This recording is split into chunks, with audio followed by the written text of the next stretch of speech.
হ্যাঁ, আসসালামু আলাইকুম। প্রতি বছর প্রায় ৯০% স্টার্টআপ ফেইল করে। যাদের মধ্যে ১ম বছরেই ১০% এবং ১ম ১ থেকে ৫ বছরের মধ্যে ৫০% এবং ১০% স্টার্টআপ সাকসেস হয়।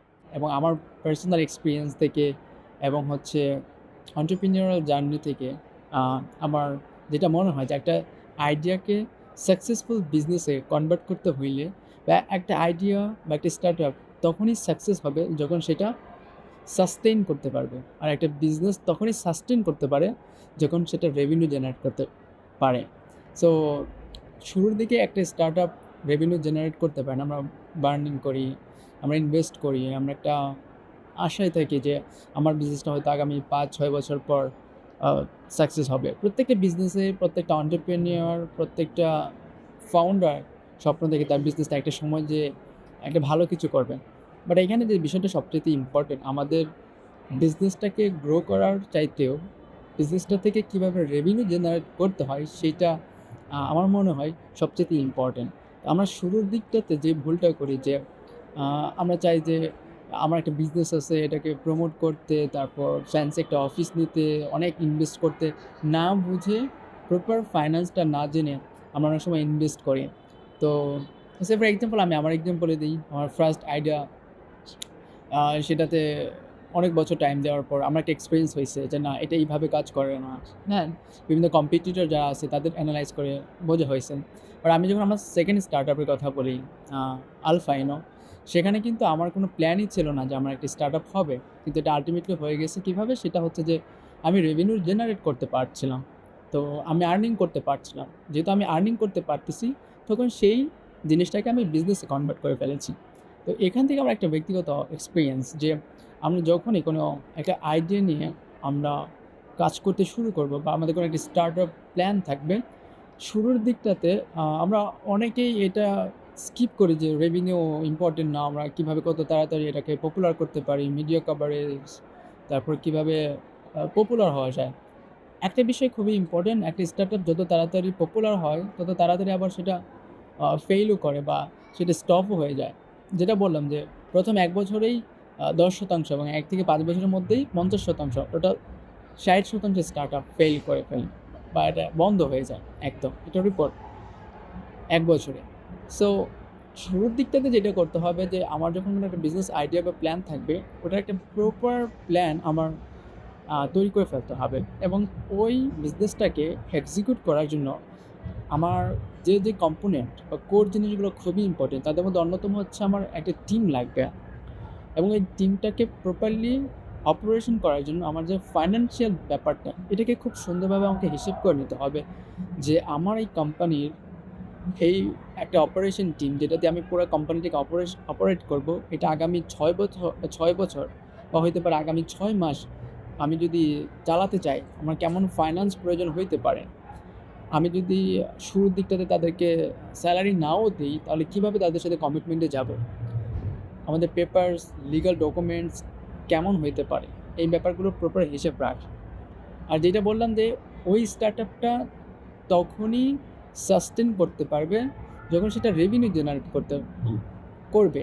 সো রেভিনিউ জেনারেট না করলেও যে কোনো বিজনেস সাস্টেইন করতেছে না এমনটা না। অনেক স্টার্টআপ আছে রেভিনিউ জেনারেট করতেছে না বাট সাস্টেইন করতেছে। ইট মিনস তারা বার্ন করছে, তারা ইনভেস্ট করছে।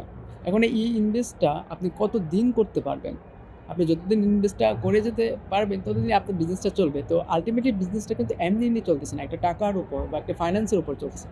আর এই ফাইন্যান্সটা আপনি কতদিন দিতে পারবেন, সেইটার উপর ডিপেন্ড করে আপনার বিজনেসটা রেভিনিউর আগ পর্যন্ত কতদিন চলবে।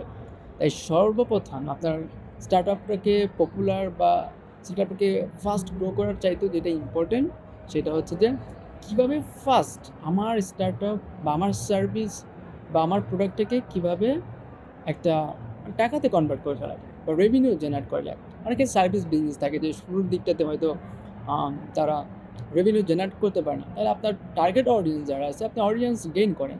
তারপর একটা প্রপার বিজনেস প্ল্যান রেডি করেন যে আমার এত লক্ষ অডিয়েন্স আছে, আমাদের ওয়েবসাইটে আমাদের অ্যাপ্লিকেশন এত ইনস্টল আছে, আমাদের প্রতিদিন এত সংখ্যক লোক আমাদের ওয়েবে এবং অ্যাপে ভিজিট করতেছে।